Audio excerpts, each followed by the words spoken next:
اما بعد فاعوذ باللہ من الشیطان الرجیم بسم اللہ الرحمن الرحیم الف لام میم ذالک الکتاب لا ریب فیہ صدق اللہ العظیم۔ حضرات محترم، آج کی نشست کے اندر آپ حضرات درس سے قرآن سماعت کریں گے، اور جیسا کہ آپ کے علم میں ہے کہ ہم نے درس قرآن کے اندر سورہ فاتحہ کی تفصیل الحمدللہ مکمل آپ کے حضرات کے سامنے بیان کر چکے ہیں۔ یہ سورہ بقرہ ہے اور یہ سورہ بقرہ کی پہلی ہی آیت مبارکہ ہے، اور سورہ بقرہ جو ہے یہ مدنی صورت ہے۔ اس کا مکمل تعارف پچھلے درس قرآن کے اندر ہم آپ کے سامنے بیان کر چکے ہیں۔ سورہ بقرہ جو شروع ہو رہی ہے وہ الف لام میم سے شروع ہو رہی ہے، اور یہ کوئی پہلی صورت نہیں ہے جو کہ الف لام میم سے شروع ہو رہی ہو۔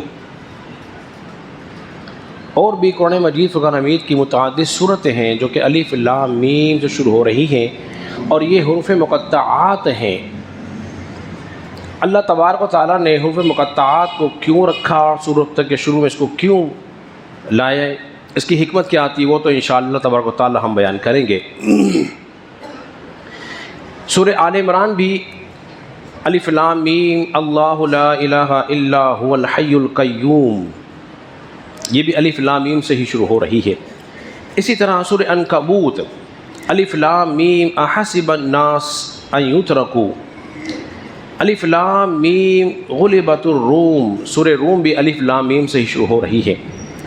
اسی طرح سورہ لقمان الف لام میم تلک آیات الکتاب الحکیم،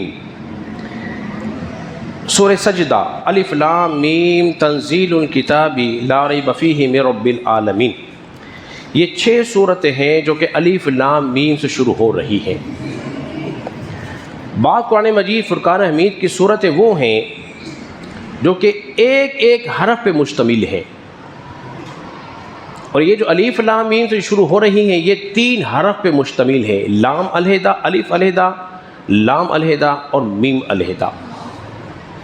جو ایک حرف پہ مشتمل ہے وہ سورۃ صاد 23واں سپارہ، ایک سورت کا نام ہے سورہ قاف 26واں سپارہ، ایک سورت کا نام ہے سورہ قلم نون والقلم۔ یہ 3 صورتیں ہیں جو کہ ایک حرف پہ مشتمل ہیں۔ اسی طرح بعض قرآن مجید کے اندر ایسی صورتیں ہیں جو کہ 2 حرف پر مشتمل ہیں، صرف 2 حرف پر مشتمل ہے۔ مثال کے طور پہ وہ کیا ہے، حامیم، طٰہٰ، 2 حرف پہ مشتمل ہے۔ بعض صورتیں ایسی ہیں جو 3 حرف پہ مشتمل ہیں، اس کی مثال ہم دے چکے، الف لام میم، ایک جگہ اور آیا ہے طٰ سین میم 19واں سپارہ۔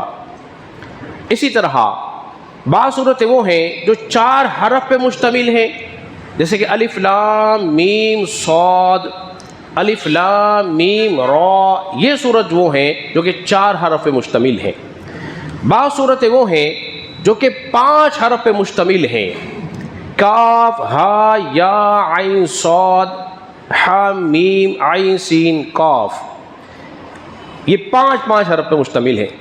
کوئی صورت ایسی نہیں ہے جو کہ 6 حرف پہ مشتمل ہو۔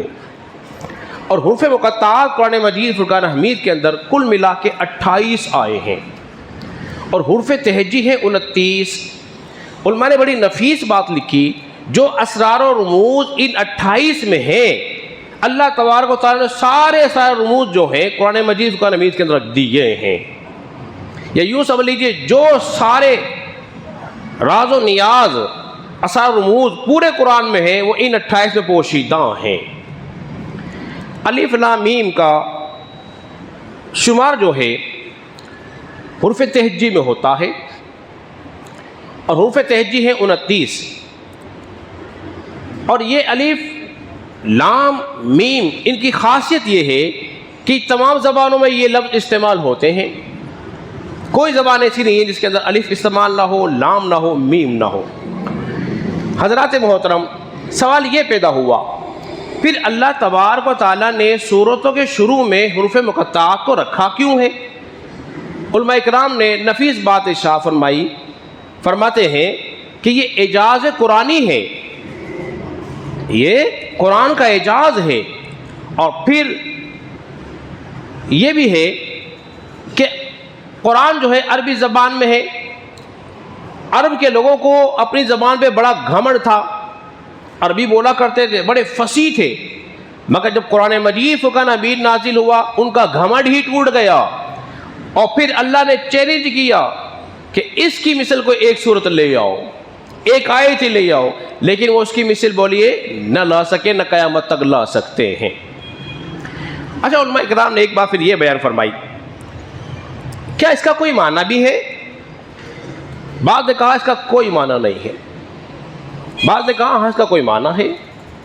اگر یہ سوال ہوا اس کا کوئی معنی نہیں ہے تو پھر یہ سوال ہوگا کہ قرآن مجید فرقان حمید میں ایسے حرف موجود ہیں جو بے مقصد ہیں، جن کا کوئی معنی نہیں، اور مسلمانوں کا عقیدہ اس بات پر ہے کہ قرآن مجید فرقان حمید کا ہر حرف با معنی ہے، با مقصد ہے، اگرچہ میری تمہاری سمجھ میں آئے یا نہ آئے، اس کا ہر معنی کیا ہے؟ با مقصد ہے۔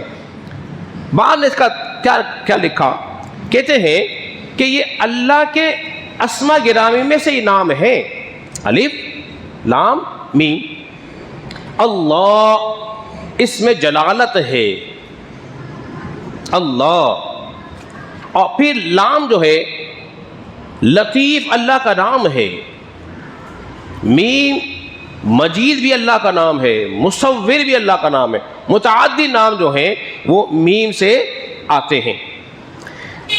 بعد نے لکھا کہ لام جو ہے یہ لطف و کرم ہے،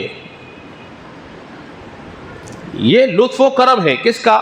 اللہ کا، اپنے حبیب پر بھی اور نبی کریم صلی اللہ علیہ وسلم کے غلاموں پر بھی۔ لطف و کرم ہی نہ تو پھر تو اب بتائیے پھر ہم کیا کہیں اس بارے میں؟ تو اللہ تبارک و تعالیٰ محض اپنے لطف و کرم سے، اپنے فضل سے ہمیں نعمتیں دے رہا ہے۔ ایک بات اور، اب حضرات محترم توجہ کیجئے، علماء کرام نے یہ اس بات کو بیان فرمایا کہ یہ راز ہے، راز کس کے درمیان؟ اللہ اور اس کے رسول کے درمیان راز ہے، کوئی نہیں جانتا، ہاں اللہ جانتا ہے اور اس کا رسول جانتا ہے۔ تفسیر روح البیان کے اندر بھی موجود ہے، جبریل جب یہ صورتیں لے کر آئے نا تو جبریل کو ہی معلوم نہ تھا ان کا معنی کیا ہے۔ جبریل امین نے آ کے کہا کاف، حضور نے فرمایا میں جان گیا۔ جبریل نے کہا ہاں، حضور نے فرمایا میں جان گیا۔ اس نے کہا یا، حضور نے فرمایا میں جان گیا۔ وہ کہہ رہے تھے اور حضور جان رہے تھے، لانے والے۔ اب ایک اس کی مثال دے کے اپنی گفتگو ختم کرتا ہوں۔ مثال کے طور پر کوئی بادشاہ وقت ہو اور اپنے خاص بندے کو خاص خطوط لکھ کر بھیجے، خاص کوڈ ڈال دے، تو بتائیے لانے والا ڈاکیا اس کوڈ کو سمجھ سکتا ہے؟ بولیے نہیں سمجھ سکتا۔ سمجھے گا کون؟ جس نے کوڈ ڈالا ہے وہ سمجھے گا، جس کے پاس بھیجا گیا ہے وہ سمجھے گا۔ قرآن بھیجنے والا کون ہے؟ بولیے اللہ ہے، اور بھیجا کس کی طرف ہے؟ مصطفیٰ کی طرف ہے۔ تو اللہ جانتا ہے اور مصطفیٰ کریم جانتے ہیں۔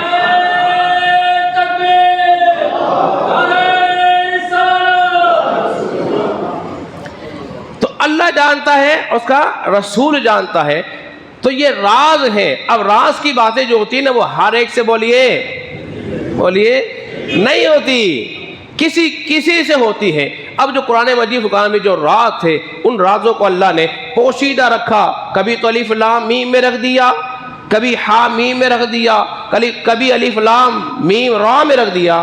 تو یہ اللہ تبارک و تعالیٰ نے راز کی باتیں کی، قرآن کے لیے اعجاز بھی ہے، ان لوگوں کے لیے چیلنج بھی ہے جن کو گھمنڈ تھا اپنی زبانوں پر کہ ہم ایسا لے آئیں گے، لیکن وہ ایسا نہ لا سکے۔ حضرات محترم، مختصر خلاصہ ہم نے آپ کے سامنے اسے پیش کیا ہے۔ اللہ رب العزت کی بارگاہ میں دعا کریں کہ خالق کائنات ہم سب کو سمجھنے اور عمل پیرا ہونے کی توفیق عطا فرمائیں۔